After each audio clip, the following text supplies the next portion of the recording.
चलिबो नाही एई प्रभातपुर संको असम्मान चलिबो नाही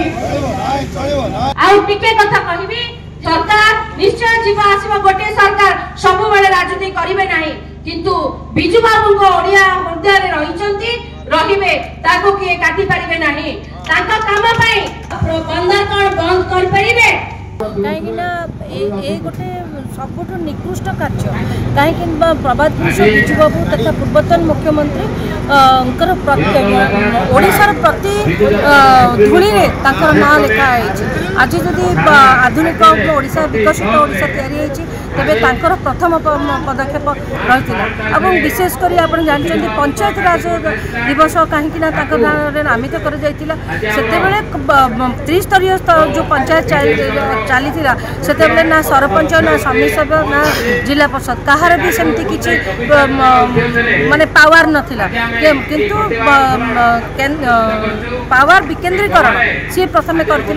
आपण मैंने समस्ते जानते सी सरपंच को से अंचल मुख्यमंत्री कहते तार अर्थ जड़े सरपंच सर्वांगीन उन्नति कर ना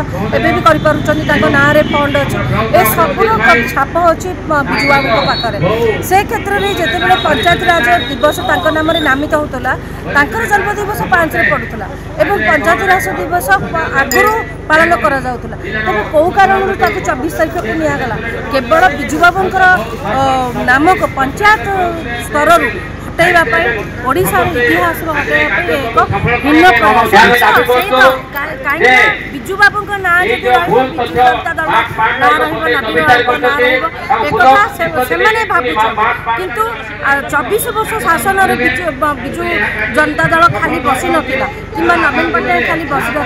मातृगर्भ ठार आरंभ करके विभिन्न स्तर में कार्यक्रम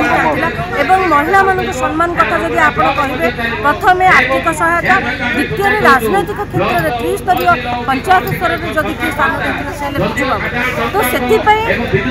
जो सुनाम को हटाइवाई गोटे हीना चक्रांत एवं ये चक्रांत के सफल हम ना बिजू जनता दल आम जिते पर्यंत थी कर दबू ना आम निहाती भाव आंदोलन कर सरकार तो अच्छा जबरदस्ती मड़ेदेवी सब कथा को किंतु यह अन्याय लोक मैंने भी जानतु ये अन्याय को बिजू जनता दल बर्दास्त कर आम सब नवीन बाबू पाखे नवीन बाबू सागर अच्छे नवीन बाबू निजस्व काम केवे करना व्यक्तिगत स्वार्थ भी काम कर जदि ओडिशार स्वार्थ से आम सब नवीन बाबू सागर अच्छे और बिजू बाबू सम्मान पाई आम शेष पर्यटन लड़ू।